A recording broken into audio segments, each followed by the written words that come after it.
તમે છે ને આ કેનાલ ક્યાંથી આવે છે ક્યાં જાય છે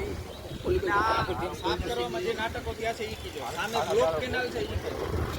આ સદાબમાંથી આ કેનાલ છે અને આ ખાડી ભેગે મળે છે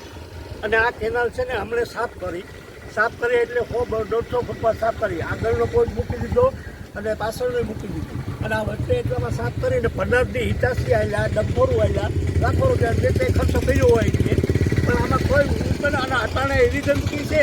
કે અમારા ઘરોમાં રહેવાતું નથી મચ્છર જનાવર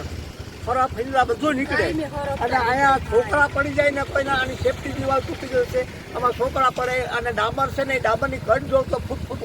અંતર છે એની બાજુમાંથી 12 ફૂટનો ડામર છે એમાં કટ છે ફૂટેલી કોઈ વાહનવાળા સાથે કોઈ મળે આ કોઈ જાતમાં ઉપયોગમાં નથી આ કેનાલ અને જો આ તમારે કેનાલ રાખવી હોય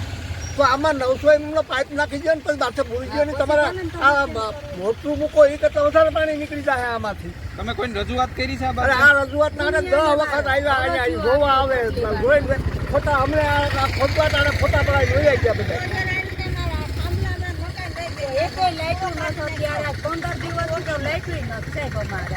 જો કઈ થાય તો તમારે ઇલાકામાં અંધારપટ જ રહે કાયમી માટે અંધારપટ હોય લાઈટ નાખી જાય પણ મારા જેવી ગલટી લાઈટ નાખી જાય બીજે દી બંધ થઈ જાય આ આખો આ જે ઉપરી કિનારનો રોડ છે કેનાલ વાળો રોડ એમાં એકેય લાઈટ નથી એક લાઈટ પડે નથી તો અમે વારંવાર જો ઓલા ને કહીએ તો એ